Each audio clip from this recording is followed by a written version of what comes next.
I'm Ellen, a 32-year-old woman who has finally found the love of her life, Jim, after 6 years of dating and 5 persistent proposals. Yes, 5 proposals, but as they say, patience pays off, and now we're deep into wedding planning. I can't help but hum a cheerful tune as I think, wow, we're really getting married.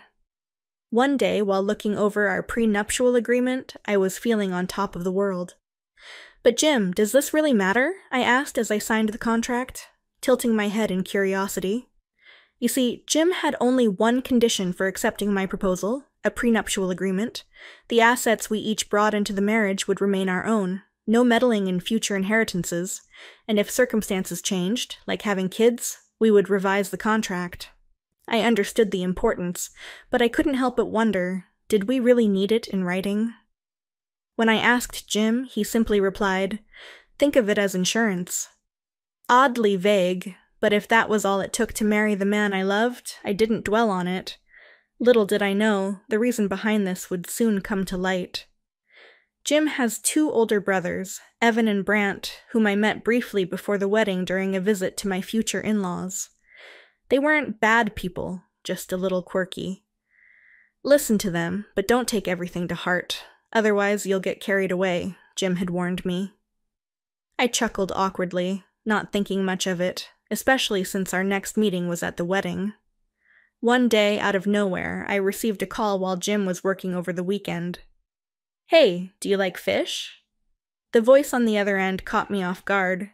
Hesitantly, I asked, who is this?"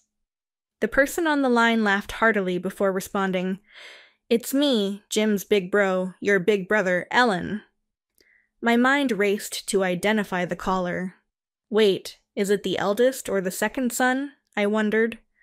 And why was he calling me Big Brother Ellen? I held my tongue and asked, "What's going on?" "We're just back from fishing and caught a ton of rainbow trout. Can't eat them all, so I thought you might like some. Jim loves trout mounet," he said, immediately lifting my spirits. "Thank you. Jim is working today, but he'll be thrilled to have mounet when he gets back." I hung up and rushed to the kitchen, excitedly planning the meal. Just as I finished prepping the vegetables, someone knocked on the door. It was Evan. I opened the door with a smile, but before I could greet him, he quickly said, "Cover the taxi fare for me, will you?" Confused, I paid the taxi driver as Evan rushed to the bathroom. After settling the bill, Evan emerged from the bathroom, took a deep breath, and grunted, "Thanks. And while you're at it," he extended his hand toward me, "hand over some cash." "Huh?" I was baffled. "For the fish," he clarified. "Let's say $50 should do it." "What?" I nearly dropped my wallet in surprise. I had assumed the fish were a gift, not something I had to pay for. Of course, I had prepared some premium snacks as a thank you, but $50? Evan looked at me as if it was only natural for me to pay. Not wanting to create tension, I reluctantly handed over the money. "Thanks, the fish are in the cooler. I'll leave the gear here. Tell Jim to get it back to my place later. Gotta go." Before I could respond, Evan was gone, leaving me blocked by a large cooler and fishing gear in the foyer. I was left speechless as I opened the cooler to find only 3 small trout, each barely 2 inches long. I slumped down, defeated. What was I going to do with the shredded veggies now? Months later, I found myself heading to a cafe for an important discussion.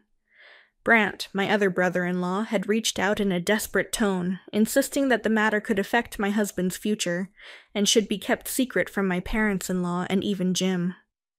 Though it felt a bit sketchy, the cafe he chose wasn't a shady place, so I decided to hear him out. "Ellen, over here!" Brant's loud greeting echoed in the cafe, drawing the attention of other patrons. Embarrassed, I nodded my apologies and hurried to his table. "You're so shy, so cute, Ellen."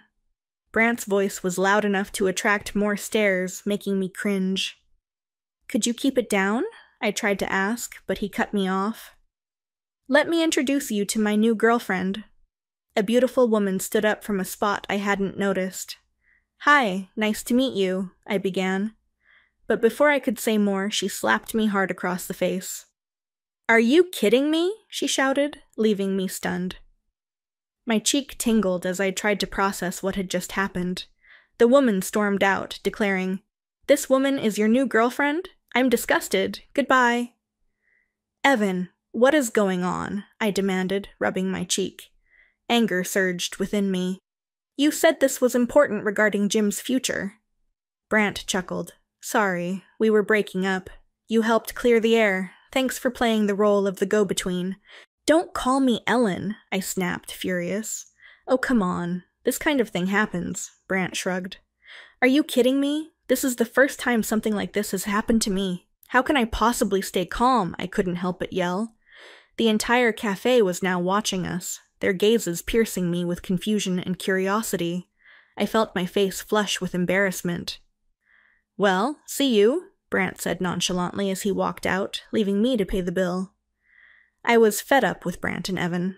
When I got home, I told Jim everything. We agreed to ignore any messages from his brothers unless absolutely necessary. Any communication would go through Jim, and that's how we handled it from then on. But when it came to my parents-in-law, it was a different story. They had always been wonderful to me, and I couldn't say no to joining their 60th birthday celebration. The celebration was to be held at an old house I had recently inherited from my grandparents, a beautiful property with a garden and a guest house that was over 230 years old. Wow, this place is bigger than I imagined. It's breathtaking. My mother-in-law's eyes sparkled with delight as she admired the house. Yes, the main house is relatively new, but the guest house is a relocated traditional home. It's about 230 years old, with a thatched roof and verandas, I explained. "Does that work well? Can I take pictures later?" she asked, her cheeks flushing with excitement. "Of course," I smiled, feeling happy to see her so pleased. My parents-in-law arrived 2 hours earlier than the party was scheduled, taking their time exploring the house and enjoying coffee on the veranda. The peaceful atmosphere was soon broken by noisy footsteps. "What? Only Jim is here to welcome us? No one else? And catering for dinner? Seriously?" Brant's voice was full of disdain. Jim, always the peacemaker, gently set him straight. "Come on, this is Mom's request. You act like it's a letdown, but this is a deluxe bento box from a popular restaurant," Jim said with his usual smile. "You act like it's just any lunchbox. Why didn't you just book the place during business hours?"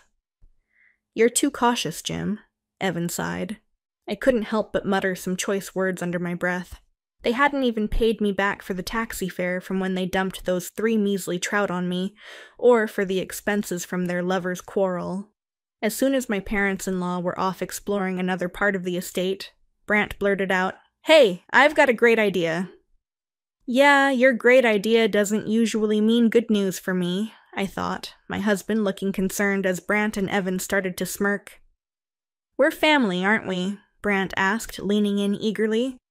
"This place is closed now, right?" Yes, it is," Jim nodded, puzzled by the sudden inquiry. "You hit the jackpot marrying into money. You've got this massive estate all to yourself now," they sang in a sycophantic duet. "Are you guys misunderstanding something?" Jim tried to correct them, but his words went in one ear and out the other. "Can't hog it all to yourself, right? A little sharing won't hurt," they continued, their enthusiasm almost making me nauseous. "What would you like?" I forced a smile, trying to keep my composure. Their eyes lit up, clearly thinking that my inheritance was theirs to enjoy as well. As they discussed their plans, I remembered the prenup. Jim had always respected my wishes, and he had never asked for even a single dollar. In stark contrast, his brothers were a different story.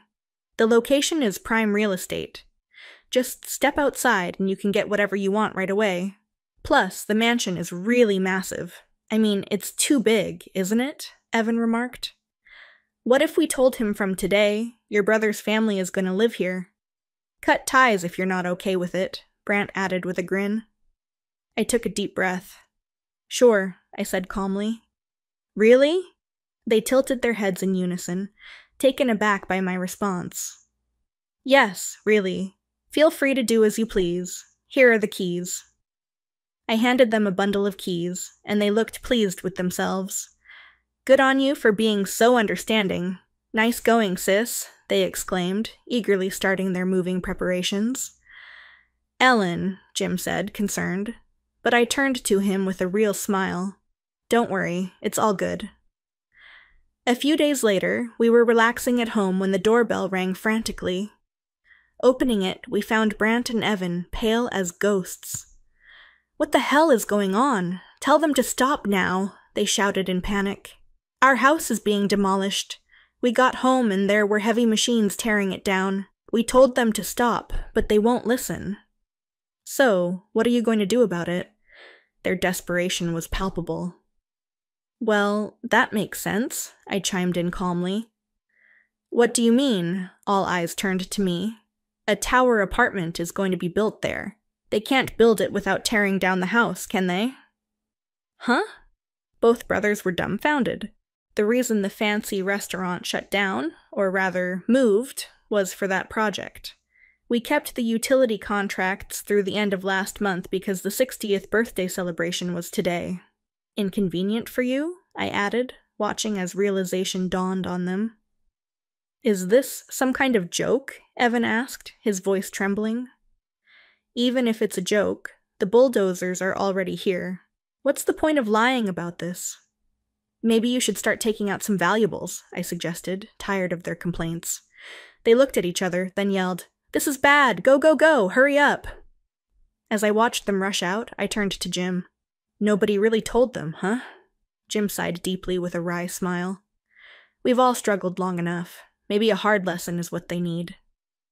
The next day, my mother-in-law sighed heavily in the living room. "I can't believe they went this far." My brothers-in-law seemed to shrink under her gaze. They had ignored the no trespassing signs and tried to take valuables in the middle of the night, but a neighbor noticed their flashlights and called the cops. They were easily caught. "So, you even managed to get into trouble with the police without taking anything of importance?" My mother-in-law continued. Well, you see, they tried to explain, but no one was interested in their excuses. "Both of you should apologize to Ellen," Jim said firmly. But then Brant, who had been meek until now, suddenly snapped at me. "It's her fault to begin with. She tricked us. She willingly gave us the keys," he shouted, his voice filled with anger. Faced with their unjust accusations, I could only offer a wry smile. "I think you're misunderstanding. That property, both the land and the building, was inherited by me. Jim even drafted a prenuptial agreement to protect it, so you guys never had any rights to it, to begin with." "What prenup contract?" they asked, baffled. I had no intention of elaborating on the term prenuptial agreement, which seemed like a curse word to them, I thought. The sale of the land and house was consistent with my grandparents' wishes. They had considered selling it several times before, but wanted to keep it as long as they were alive.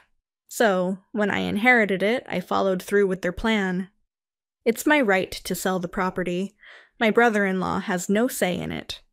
"But aren't we family? Don't be petty," Brant protested. While considering whether Brant would argue further, I thought back on my past.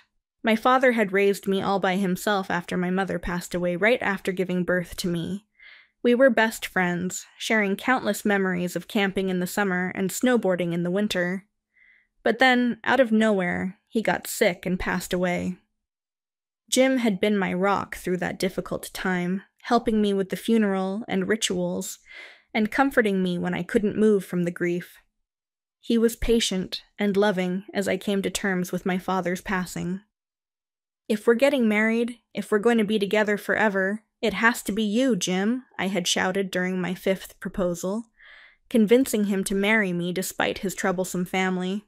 I didn't regret that decision one bit. But now, facing my brothers-in-law, I realized they hadn't learned their lesson. You haven't learned your lesson, have you? I was going to go easy on you, but not anymore. I'm going to demand compensation for all the trouble you've caused.